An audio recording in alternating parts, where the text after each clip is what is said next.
Waalaikumsalam warahmatullahi wabarakatuh.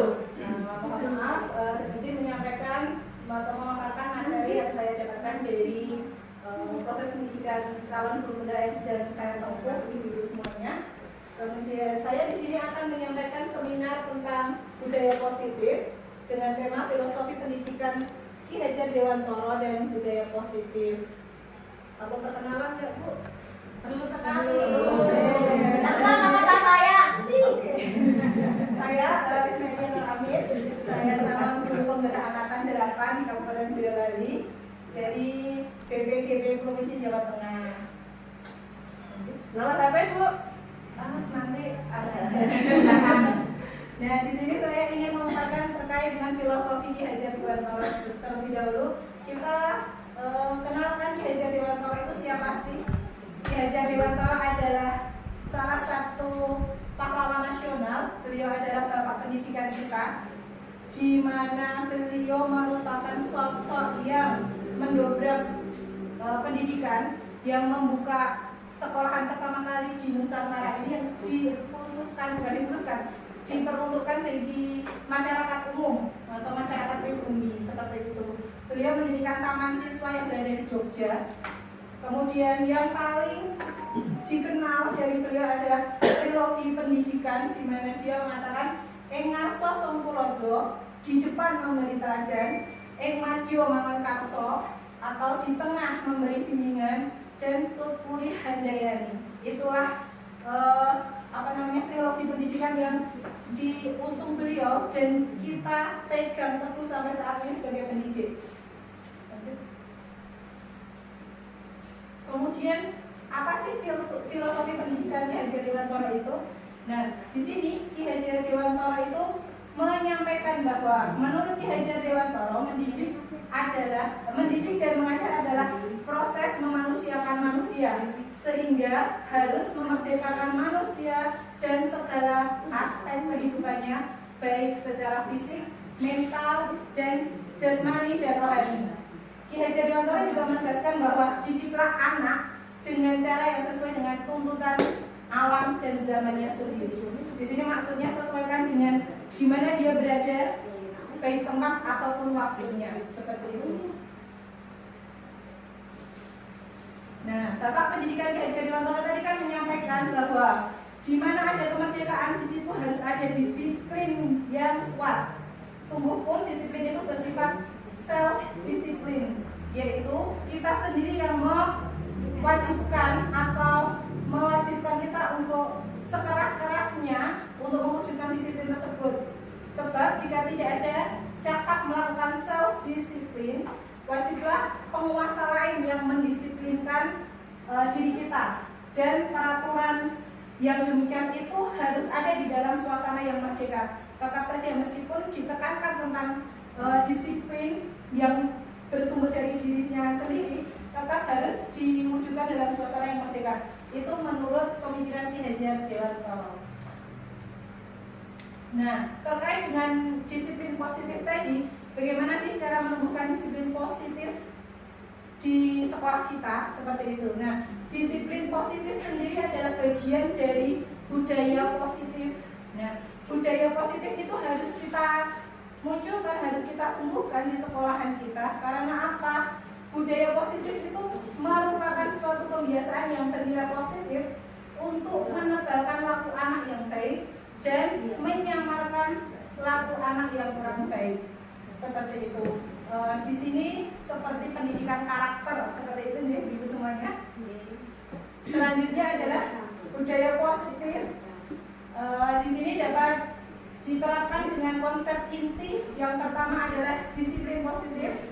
Kemudian kemudian motivasi perilaku manusia terkait hukuman dan penghargaan, kemudian posisi kontrol guru, kemudian pembuatan keyakinan kelas atau sekolah, yang terakhir adalah segitiga restitusi untuk menyelesaikan masalah murid. Masuk pembahasan yang pertama, disiplin positif. Nah, disiplin positif, makna disiplin ini cenderung biasanya sesuatu yang dilakukan seorang pada orang lain untuk mendapatkan ketaatan atau kepatuhan. Nah, kecenderungan tersebut harus diubah. Sebagai pendidik, kita harus menciptakan anak yang memiliki disiplin diri yang berasal dari dalam diri anak sendiri, sehingga mereka dapat berperilaku dengan mengacu di nilai-nilai kebajikan, bukan dengan apa yang kita buat atau aturan. Nah, disiplin positif sendiri adalah cara penerapan disiplin yang mengajak anak bertanggung jawab dan menumbuhkan kesadaran diri berdasarkan nilai-nilai kebajikan. Kemudian disiplin positif ini ditekankan ke arah disiplin diri yang dapat mengontrol diri dalam melakukan tindakan. Kemudian disiplin positif menumbuhkan motivasi internal murid dalam bertindak, bukan dengan paksaan dari pihak lain dan untuk mendapatkan penghargaan ataupun hukuman seperti itu. Yang kedua adalah motivasi perilaku manusia. Bagian dari budaya positif yang kedua adalah motivasi perilaku manusia, di mana manusia itu setiap melakukan sesuatu pasti ada sebabnya. Nah, di sini dikatakan ada 3 hal yang menjadi motivasi manusia. Yang pertama, melakukan sesuatu untuk menghindari hukuman atau ketidaknyamanan. Yang kedua, untuk mendapatkan penghargaan atau imbalan. Yang ketiga adalah menjadi yang diinginkan dan menghargai dirinya sendiri dengan nilai-nilai yang mereka percaya. Nah, dari ketiga ini, kira-kira ibu-ibu semuanya memiliki motivasi yang biasa dimunculkan. Itu kira-kira apa? Apakah yang untuk menghindari ketidaknyamanan hukuman, atau untuk mendapatkan penghargaan, atau untuk menjadi diri sendiri dengan kesadaran diri setiap melakukan sesuatu? Nah, Motivasi internal. motivasi internal aja ya. Eksternal. Ada Ya, dia melakukan sesuatu dia orang dihukum seperti itu. Kadang-kadang kita tanpa kita sadari, kadang kita menerapkan motivasi perilaku yang seperti itu. Aku nek ndang garap dapur iki ndak selak disemeni. Salah deadline seperti itu. Nah, padahal itu kebutuhan kita, harusnya kita sendiri tanpa paksaan. Nah, 2 motivasi yang atas ini adalah motivasi eksternal, di mana motivasi ini harus dioyak-oyak dulu, harus didorong dari pihak luar supaya muncul motivasi tersebut. Ya Bu. Untuk yang selanjutnya adalah motivasi internal. Motivasi berasal dari kesadaran diri dari dalam dirinya, dan itu biasanya membuat semangat pantang menyerah untuk melakukan sesuatu. Kamu dua-duanya Bu. Ya, dua-duanya. Kadang sadar, kadang tidak. Dan Anda mengatakan itu manusiawi. Ya, manusiawi karena tuntutan keadaan. Iya. Lanjut Bun. Yang penting bukan eksternal terus. Nah, ini loh ternyata harusnya bagaimana sih yang kita lakukan ketika mendidik anak-anak gitu. Yang untuk motivasi eksternal itu hendaklah kita minimalisir atau kalau bisa dihilangkan. Kemudian kalau motivasi internal, bagaimana caranya kita untuk menumbuhkan? Karena apa sih kok motivasi internal harus ditumbuhkan? Nah, atau bagaimana sih caranya untuk menumbuhkan motivasi internal itu? Yang pertama adalah hindari pemberian hukuman dan hadiah agar tidak memunculkan motivasi eksternalnya seperti itu. Kalau kita biasa melakukan kadang-kadang anak-anak ya, karena kita adalah anak-anak PAUD, kadang kita melakukan sesuatu gen anak gelem, gen anak mau, kita kasih iming-iming, kita kasih hadiah. Padahal posisi hadiah dan hukuman itu sebenarnya sama, adalah indikasi keberhasilan. Kalau hadiah adalah indikasi positif, hukuman indikasi negatif.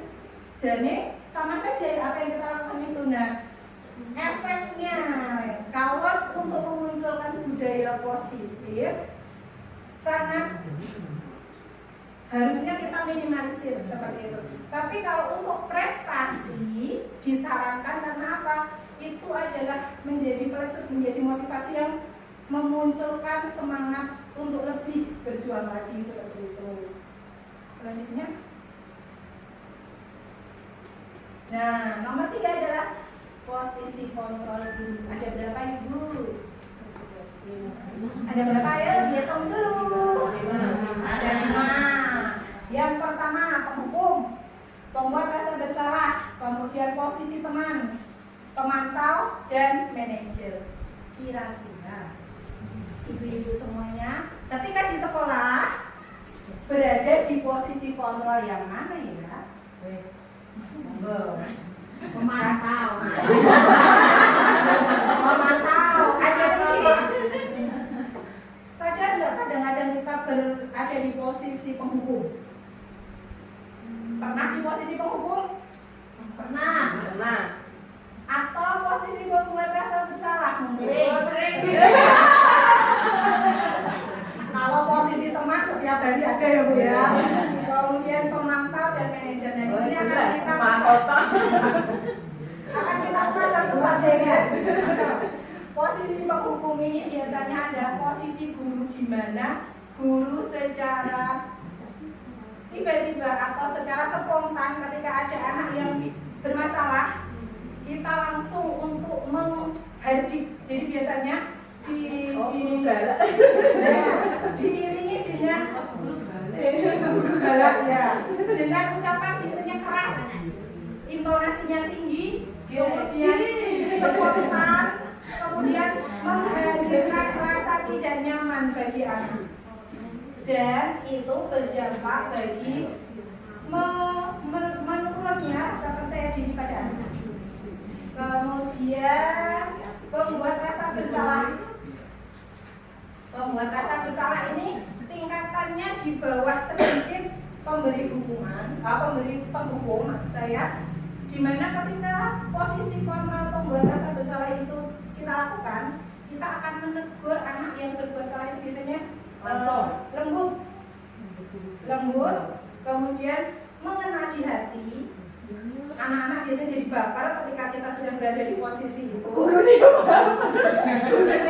baper, terus efeknya apa sih membuat rasa bersalah ini? Anak akan juga mendapatkan rasa percaya diri yang rendah karena dia sudah merasa bersalah seperti itu. Dan itu efeknya bisa jangka panjang kalau kita tidak bijak dalam menyikapi keadaan tersebut. Posisi ketiga adalah posisi teman. Sering ya Bu kita di sekolahan atau bahkan ada suatu keharusan ketika kita mengasuh anak-anak PAUD seperti itu, kita memposisikan diri sebagai teman untuk mendapatkan kepercayaan, untuk mendapatkan ikatan yang lebih diterima seperti itu. Kira-kira ketika memposisikan diri sebagai teman, sikapnya bagaimana? Jadi bestie. Nah, kekinian ya Bu. Mendengar. Nah, menjadi pendengar. Kemudian kita bisa posisinya santai seperti itu ya. Kemudian fleksibel dengan anak-anak. Tapi ternyata posisi teman ini juga berdampak. Dampaknya adalah anak akan merasa nyaman terhadap guru tertentu yang memiliki ikatan tersendiri dengan dia. Jadi ketika ada guru lain yang beda, maka tidak akan dihargai lagi, tidak mau menerima. Kemudian dengan posisi teman ini, nanti tidak ada kesenjangan, tidak ada rasa tuhan. Jadi rasa hormat dan patuh kepada orang lain yang lebih tinggi posisinya itu menjadi terkikis seperti itu. Kemudian yang ketiga adalah yang keempat, posisi pemantau. Posisi pemantau ini seperti gambarnya ya Bu, kemana-mana bawa keropong. Kemana-mana Selalu mencari masalah, selalu mencari permasalahan, selalu mencari kesalahan. Ya, bahkan dia kemana-mana. Nah, sebenarnya posisi ini tidak sama. Posisi ini adalah tuntutan bagian tanggung jawab dari profesionalitas seorang guru, di mana kita memang harus mendisiplinkan anak seperti itu. Nah, efek dari posisi pemantau ini, disiplin bisa ditegakkan atau enggak? Bisa? Bisa. Seperti itu. Jadi efeknya mungkin disiplin bisa ditegakkan, tanggung jawab bisa dilakukan, tapi efeknya adalah sesaat. Seperti itu akan patuh ketika ada pemantau. Yang terakhir adalah posisi manajer. Ternyata guru pun bisa menjadi manajer ya. Bisa menjadi manajer bagi dirinya sendiri dan bagi anak-anaknya. Apa sih posisi manajer ini? Kalau di dalam suatu organisasi atau dalam suatu katakanlah perusahaan, manajer itu sudah berada di level yang tinggi, ya. Nah, seperti halnya guru, posisi tertinggi adalah kontrol guru adalah di posisi manajer. Posisi ini merupakan gabungan dari posisi kontrol guru sebagai teman dan pemantau, di mana posisi ini guru menciptakan rasa nyaman, rasa percaya dulu pada anak, kemudian dimasukkan dengan tanggung jawab atau melihatkan konsekuensinya ini loh peraturannya. Ketika dia sudah nyaman, kita beritahu aturannya atau dampak dari apa yang dia lakukan. Kalau anak sudah nyaman, maka dia akan menerima seperti itu. Jadi posisi manajer ini dari kelima-limanya ini adalah posisi paling tinggi yang dicapai oleh seorang guru. Lanjut dulu. Ini tadi sudah, lanjut. Nah, seperti ini harusnya sebagai seorang guru kita harus menghindari posisi kontrol penghukum dan pembuat rasa bersalah. Mulai sekarang itu kita perbaiki, jangan menghukum, jangan membuat rasa bersalah. Karena apa? Efeknya jangka panjang ternyata sangat buruk bagi anak. Kemudian kalau di taman kanak-kanak masih diperkenankan kita memakai posisi sebagai teman, tapi untuk jenjang yang lebih tinggi posisi sebagai teman sudah dihilangkan. Karena pada jenjang yang lebih tinggi nanti anak-anak sudah mulai harus bisa memposisikan diri, guru, murid, mana yang harus dihormati, mana sebagai teman sebaya, seperti itu. Nah, paling idealnya setidak-tidaknya kita mampu berada di posisi pemantau.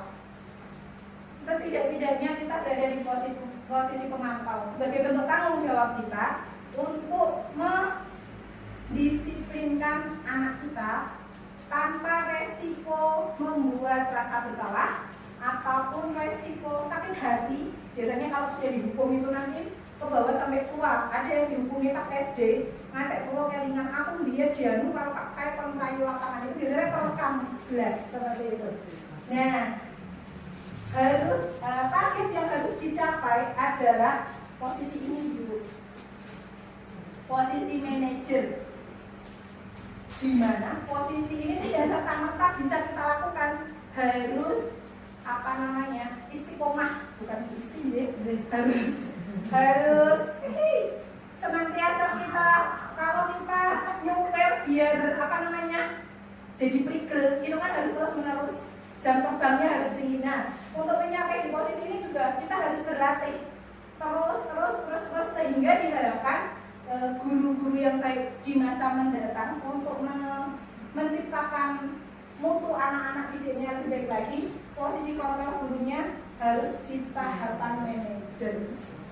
Seperti itu, deh. Kenapa pada posisi manajer? Karena guru melibatkan anak atau mempersiapkan murid untuk melakukan tanggung jawabnya atas perilaku dan mendukung murid menemukan solusi dari masalah yang sudah dilakukan dia. Kemudian posisi manajer juga mengacu pada institusi yang dapat menjadikan murid sebagai manajer bagi dirinya sendiri, sehingga dia identitas positifnya tercipta seperti itu. Yang keempat adalah keyakinan sekolah atau keyakinan kelas. Kalau dulu kita mengenal sekolahan itu ada aturan, kelas ada aturan, ditambah di dinding besar seperti itu ya. Nah, peraturan. Kalau keyakinan kelas di sini adalah aturan yang dibuat dengan cara melibatkan anak secara langsung dalam membuat kesepakatan yang kemudian disebut sebagai keyakinan, berisi kalimat positif yang mudah diingat anak. Jadi beda ya Bu, aturan dan keyakinan. Kalau aturan diciptakan dari otoritas yang lebih tinggi untuk dilakukan, untuk memaksa murid melakukannya. Tapi kalau keyakinan diciptakan bersama murid, jadi akan lebih mengena seperti itu.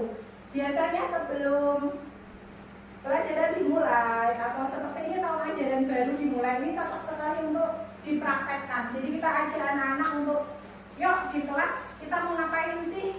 Kalau kemarin saya membuat di kelas adalah hal baik apa sih yang mau kita lakukan di kelas kita, seperti itu.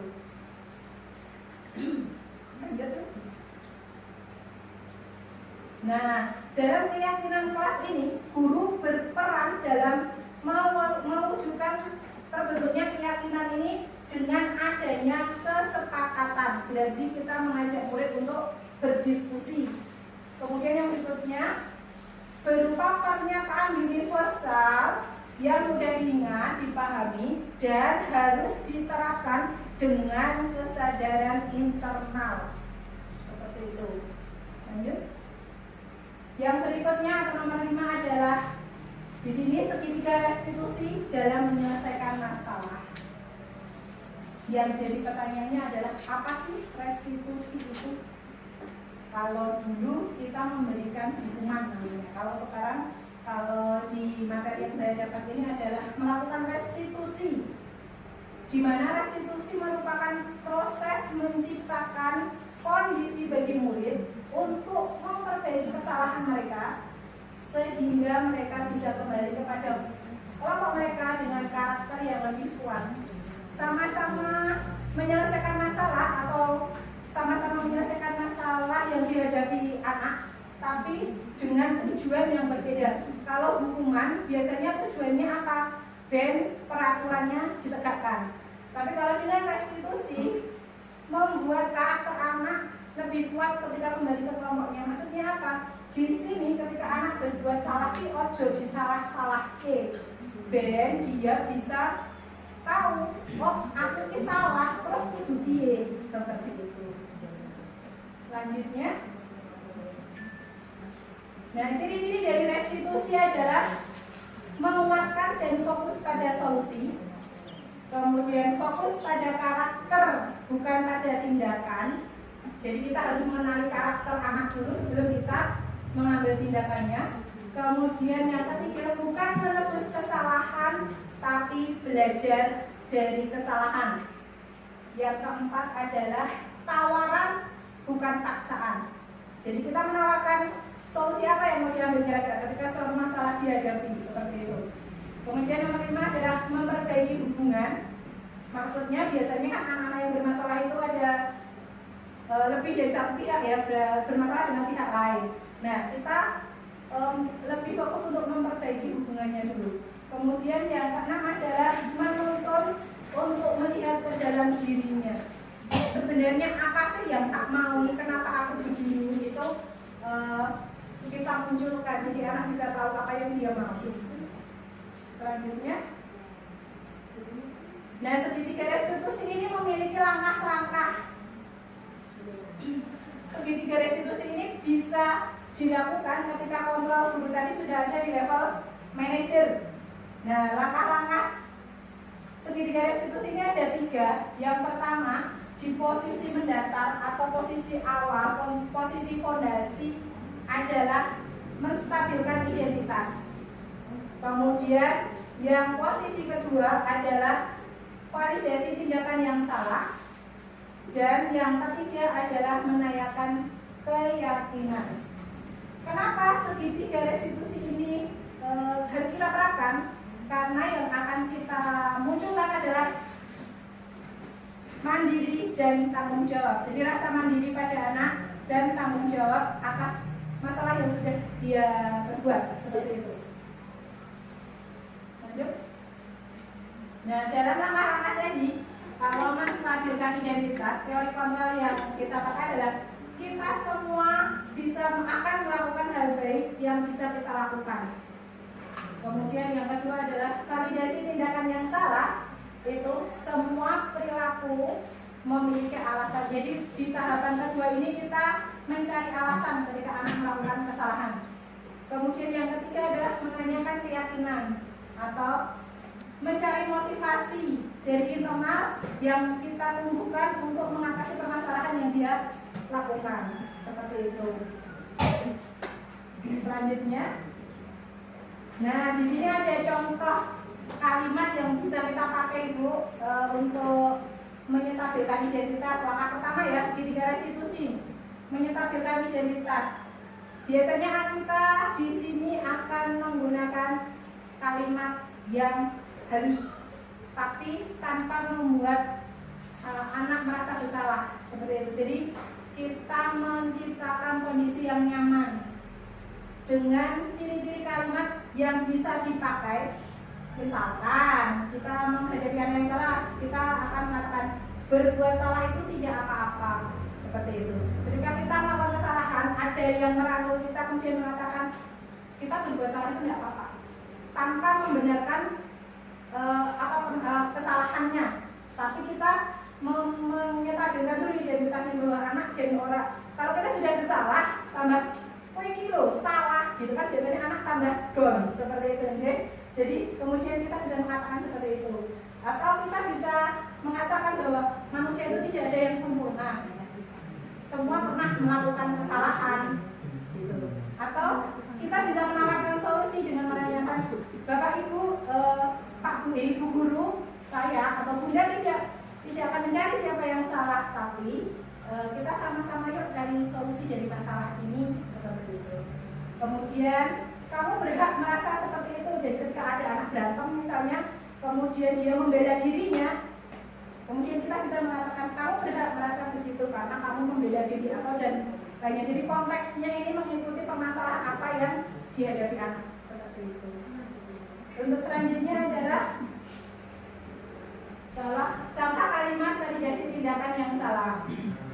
Nah, di sini kita akan menggarisbawahi sebenarnya kesalahan anak itu di mana sih, tapi dengan dialek yang memunculkan dia tahu salahku di mana, seperti itu. Kemudian ciri-ciri kalimat ini diantaranya kamu pasti punya alasan kenapa melakukan hal itu. Kemudian kamu patut bangga pada dirimu sendiri karena kamu telah melindungi sesuatu yang penting buat kamu.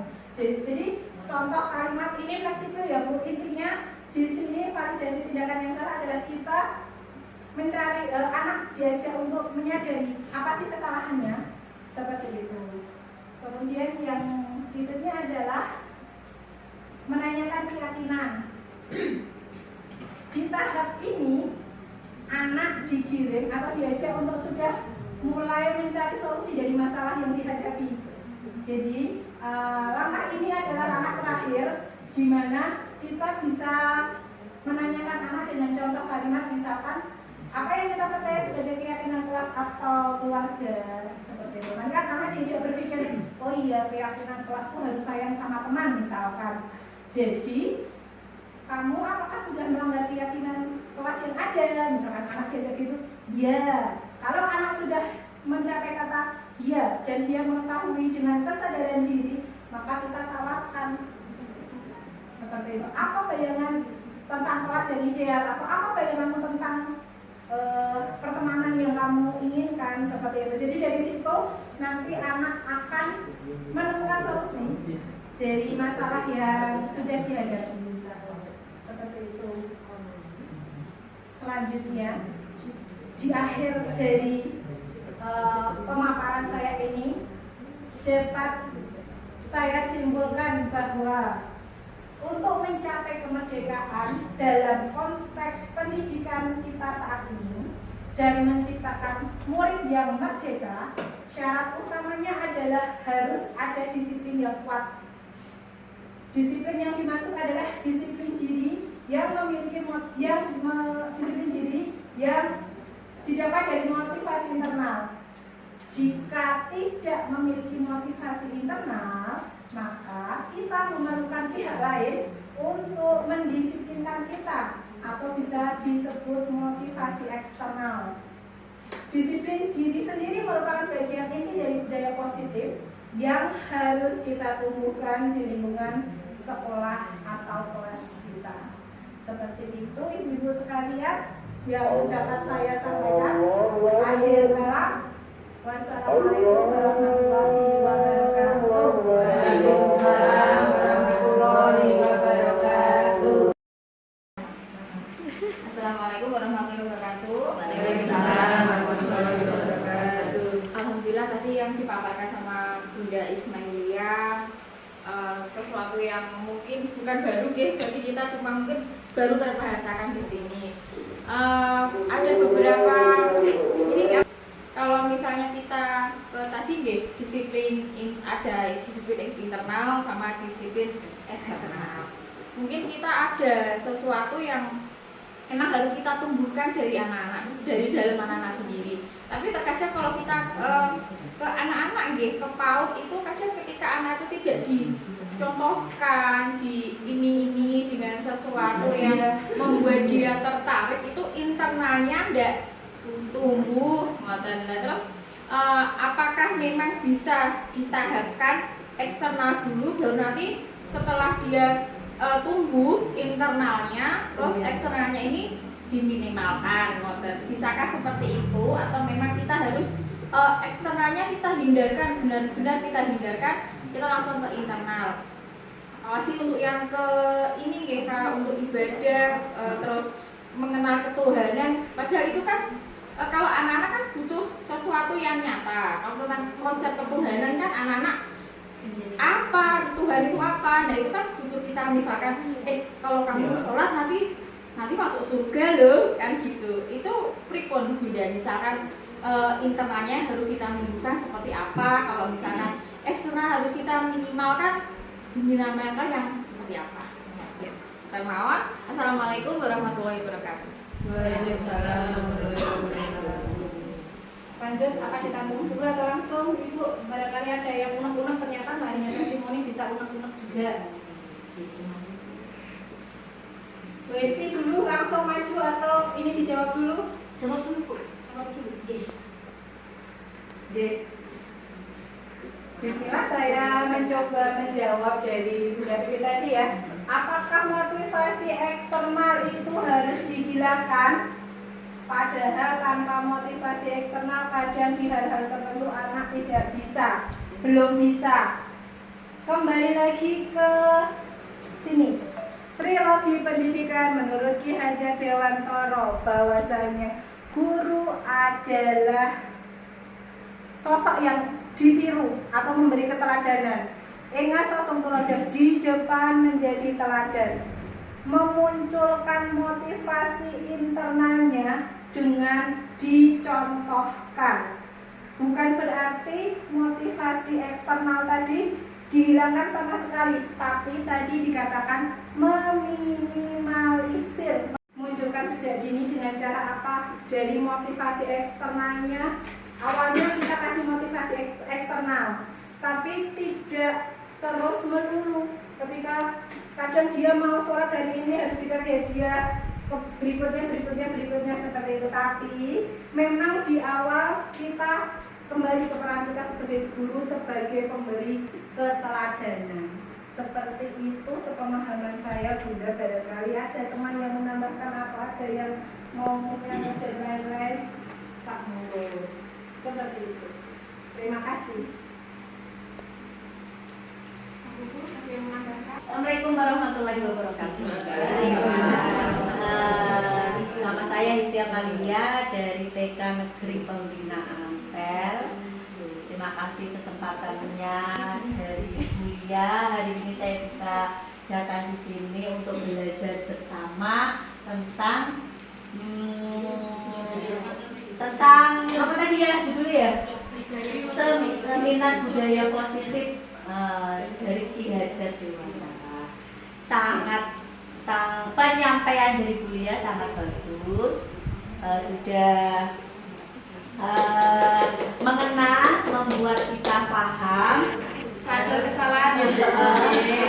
dan mengenai tentang disiplin eksternal tadi. Jadi kita tahu, kita sering melakukannya, tapi kita nggak tahu jenis disiplin eksternal. Dan ada disiplin apa bu?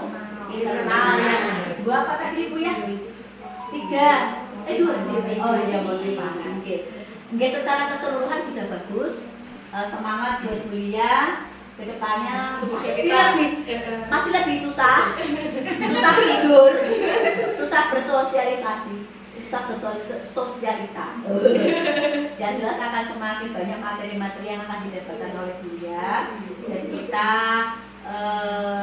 memberi support buat kuliah supaya semakin maju lagi, semakin menguasai ilmu-ilmu yang didapatkan dari CGP ini dan bisa ditularkan kepada kita. Demikian, terima kasih dari saya. Wassalamualaikum warahmatullahi wabarakatuh. Bismillahirrahmanirrahim. Assalamualaikum warahmatullahi wabarakatuh. Waalaikumsalam warahmatullahi wabarakatuh. Saya Sulasmi dari TK Seboto bersama teman saya Gusnya.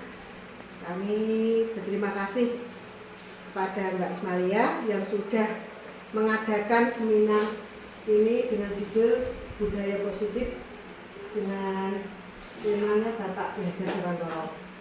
Akhirnya setelah kami mendengar dari paparan Mbak Ismalia tadi, saya juga punya angen-angen.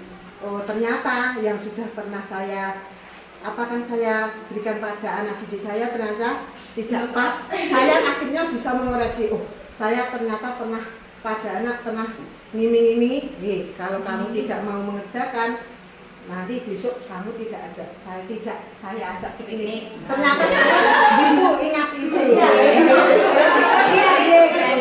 Terus untuk selanjutnya saya berharap Mbak Ismalia selain di seminar ini besok bisa dilanjutkan dalam event apa, kita bisa mendapatkan ilmu yang lebih lagi. Dan akhirnya hanya itu yang saya sampaikan pada Mbak Ismalia. Semoga sukses dan terima kasih, kami tambah pengetahuan dari Mbak Ismalia. Itu cukup dari saya. Assalamualaikum warahmatullahi wabarakatuh. Waalaikumsalam warahmatullahi wabarakatuh. Saya Prestati dari TK Pertiwi 2 Kaligentong dan mau menyampaikan terima kasih atas undangannya untuk mengikuti seminar budaya positif yang telah disampaikan Ibu Ismalia. Dari pemaparan yang Ibu Ismalia paparkan tadi, saya pribadi merasa bahwa oh ternyata apa yang selama ini saya lakukan itu salah. Ternyata mungkin belum. Ya akhirnya kan ternyata banyak hal yang harus belajar, banyak hal yang harus dirubah, banyak hal yang harus dibenahi. Dalam artian dari paparan di sini tadi, kemungkinan kita itu lebih menggunakan motivasi yang eksternal, karena dari motivasi eksternal itu tadi anak-anak kita itu kita menuntutnya agar terbiasa. Nah, mungkin setelah pembiasaan tersebut kita akan menumbuhkan yang motivasi eksternal, berarti motivasi yang eksternal sedikit demi sedikit dihilangkan, diminimalisir. Sekian nggih. Mungkin ada waktunya panjang kali lebar kan tinggi. Wabillahi taufiq wal hidayah. Wassalamualaikum warahmatullahi wabarakatuh. Sekali lagi terima kasih Bu Lia.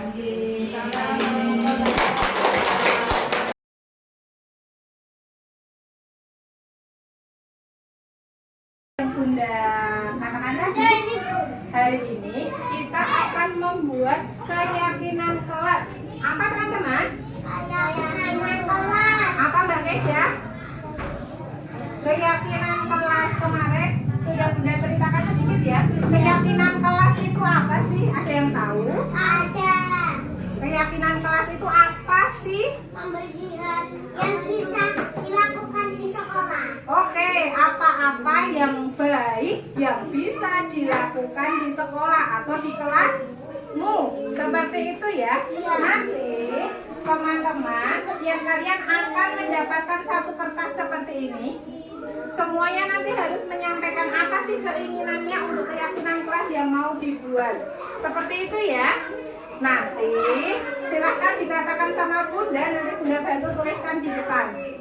Oke, untuk keyakinan kelas karena kita buat bersama-sama, nanti juga silahkan tuliskan namamu sebagai tanda persetujuan kesepakatan kelas yang telah kita buat.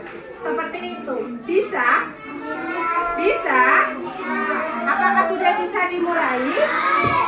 Nah, oke. Nanti kira-kira siapa dulu ya yang mau untuk menyebutkan keyakinan kelas untuk kelas kita? Oke, Mbak Danis. Kira-kira menurut Mbak Danis apa keyakinan kelas yang akan kita buat? Nyapu. Kemudian nanti siapa lagi? Oke, Mbak Alin. Apa Mbak Alin? Apa? Ke sekolah?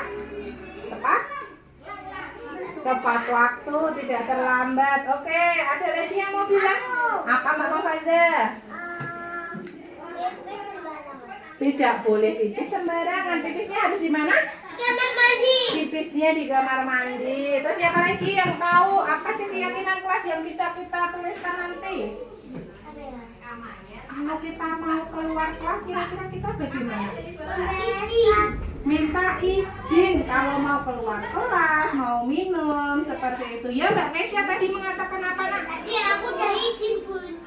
Mbak Kesya ngapain? Memberesin kelas. Memberesin kelas. Ya habis mainan, habis belajar kelasnya dirapikan lagi. Seperti itu ya. Oke. Bunda bagikan dulu kertasnya. Nanti silahkan dipikirkan dulu kira-kira keyakinan kelas apa ya. Menurutku keyakinan kelasku mau ini aku mau begini nih kelas biar nanti jadi bagus. Seperti itu. Oke? Oke. Oke. Oke, teman-teman. Sekarang kira-kira siapa yang mau duluan untuk dibantu Bunda menuliskan?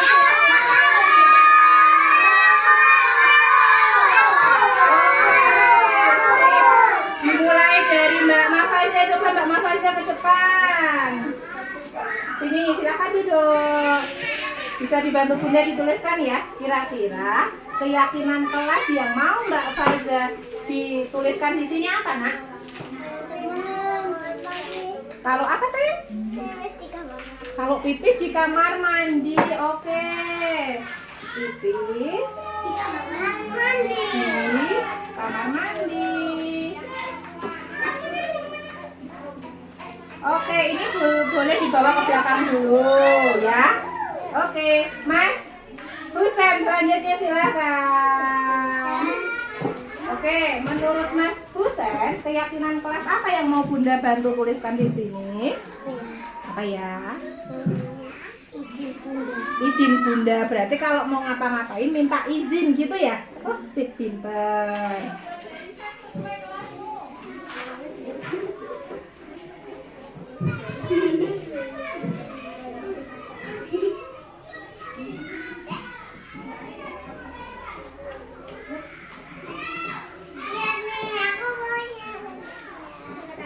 Oke, boleh dibawa dulu. Yuk, coba siapa lagi yang mau? Boleh dari Mas Umar, silakan Mas Umar. Nah, silakan duduk. Apa yang bisa Bunda bantu dituliskan untuk keyakinan kelasnya? Nurut sama Bunda. Oke, sini patuh sama Bunda. Oke, silahkan dibawa ke belakang dulu. Selanjutnya siapa ya? Oke, Mbak Alin silahkan balik. Mbak Mafaza bisa kembali ke tempat dulu. Silakan. Oke. Menurut Mbak Alin, apa keyakinan kelas yang mau dituliskan di sini? Sayang Bunda. Sayang teman-teman juga enggak? Oke, berarti sayang Bunda sama teman-teman gitu ya.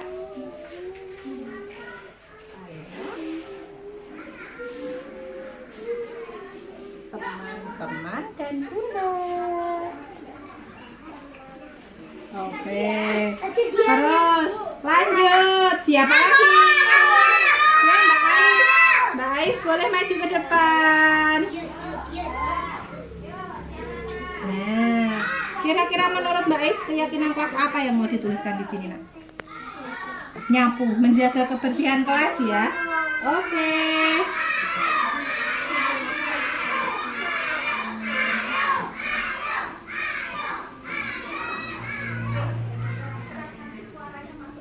Oke.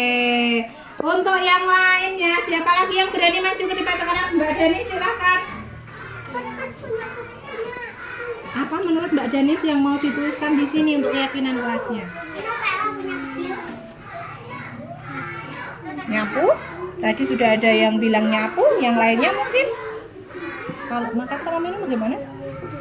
Makan sama minumnya duduk ya? Sesuai adab makan ya? Oke.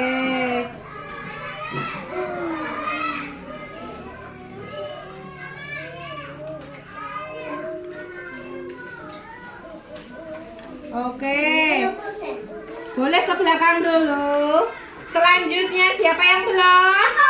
Ya, Mbak Keisha boleh maju silahkan.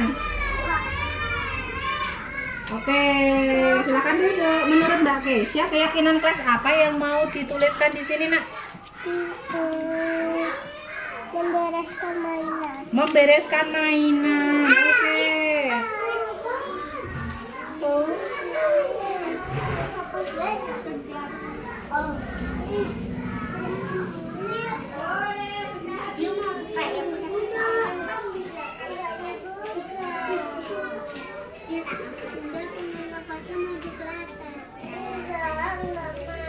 Oke, selanjutnya siapa yang belum?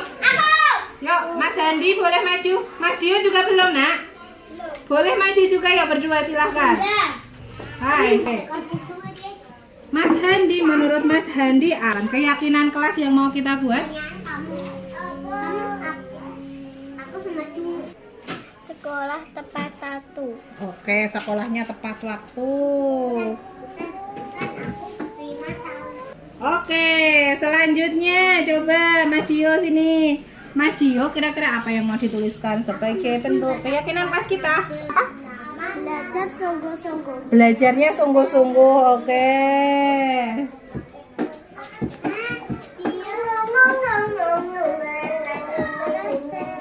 Oke. Terus, yang belum siapa ya? Coba yang belum. Mas Kaiden udah belum? Yo, Mas Kaiden silahkan maju coba. Kaiden, kira-kira keyakinan kelas apa yang mau dituliskan di sini? Menjaga kelas. Menjaga kelas, oke.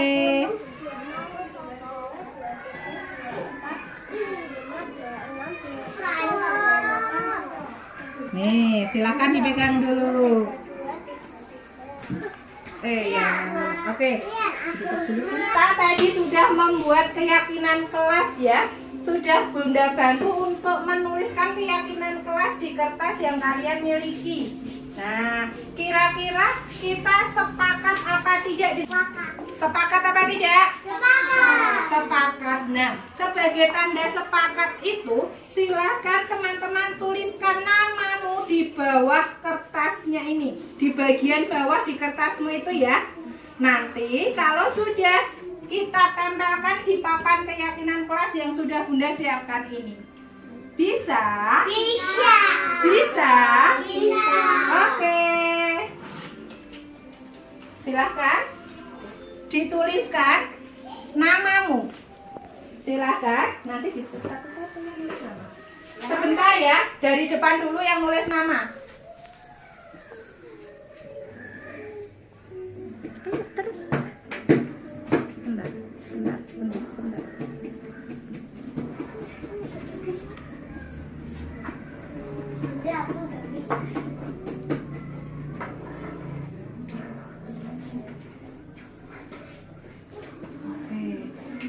Mbak Alin silakan ditulis lagi.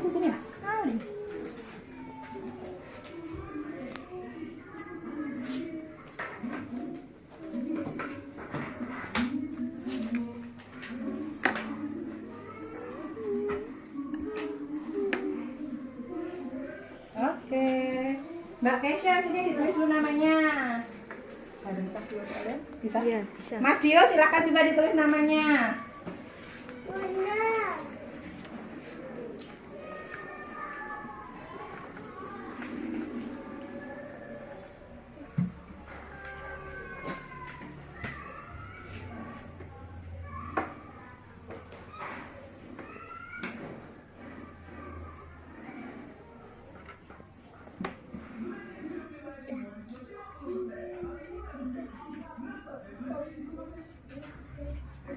Oke, lanjut sini, silakan Mas Umar sama Mbak Aish, silakan ditulis namanya.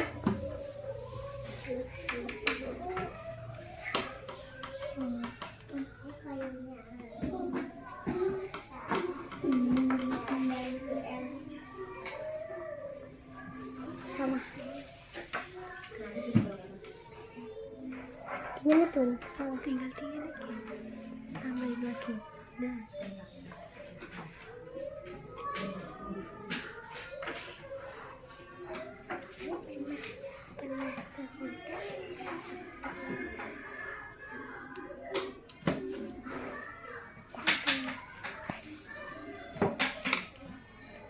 Yuk Mbak Aish, silakan.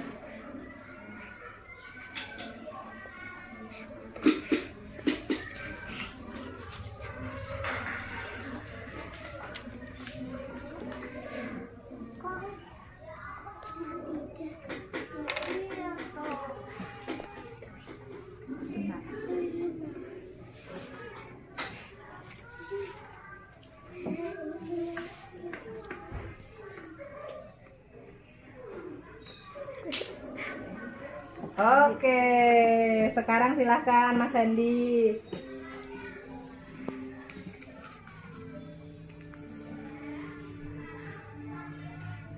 Yuk Mas Kaiden.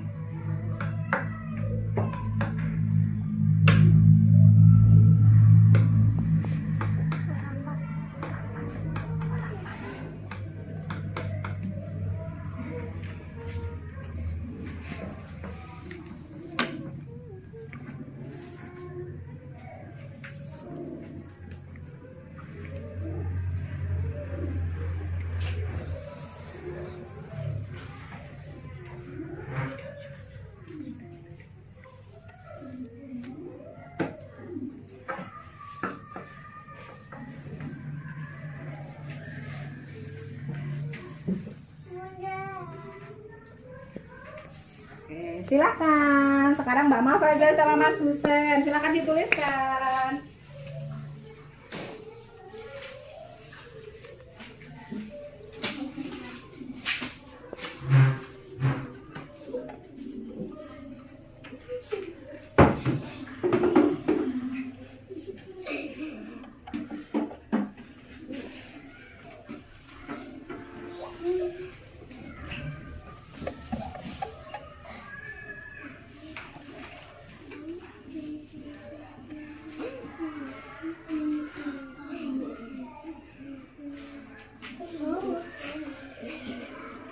Udah.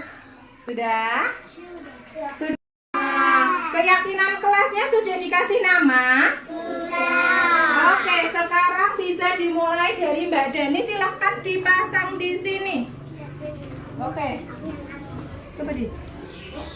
Oke, makan dan minum dengan adab. Sip. Lanjut, Mbak Alin.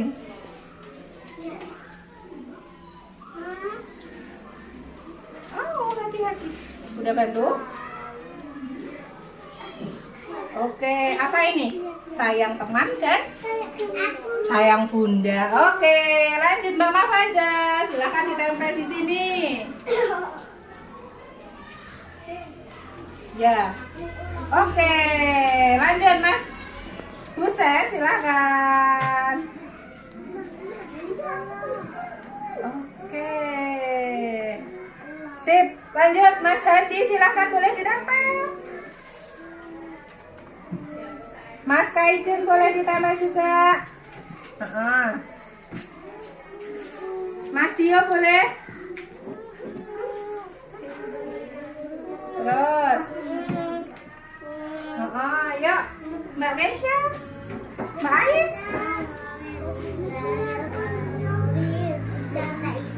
Lanjut bawah boleh, atas boleh. Lanjut, selanjutnya siapa yang belum dipasang? Silakan, silakan ditempel. Nah, oke.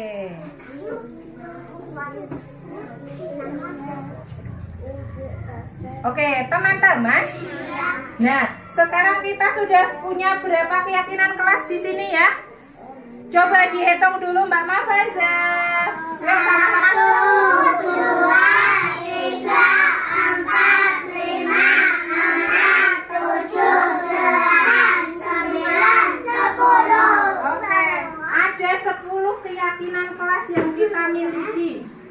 Ada berapa, Nak? 10. Ada berapa? 10. Nah, di antaranya coba Bunda bacakan ya. Yang pertama, makan dan minum dengan adab. Adabnya gimana sih makan sama minum, Mbak? Mbak Mafaza? Duduk. Terus pakai apa? Tangan kanan. Kanan. Sip. Terus apa lagi sebelum makan? Kita harus berdoa. Kemudian yang selanjutnya, sayang teman dan Bunda. Ini dari Mbak Alin.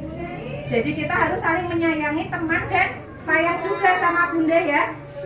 Jadi boleh nggak kita berantem di kelas? Tidak. Berebut mainan? Tidak boleh. Kemudian minta izin saat akan melakukan sesuatu. Ya Mbak Mafaza ya. Kalau mau keluar kelas minta izin dulu. Seperti itu ya Mbak Keisha ya. Oke. Kemudian ada ke sekolah tepat waktu. Jadi boleh nggak kita terlambat datang ke sekolahan? Tidak. Kemudian merapikan mainan dan peralatan setelah dipakai. Jadi merapikan mainan ini adalah keyakinan kelas yang kita buat. Jadi setelah mainan nanti silakan dirapikan ya. Oke, kemudian patuh sama Bunda ya. Kemudian menjaga kelas. Apa teman-teman? Menjaga kelas itu bagaimana ya? Menjaga kelas itu bagaimana ya, Mbak Mas Dio? Menjaga kelas itu bagaimana ya? Membersihkan. Membersihkan, terus apa lagi? Merapikan. Merapikan, terus apa lagi? Boleh nggak coret-coret? Ya. Dijaga kerapiannya ya. Kemudian ada belajar sungguh-sungguh.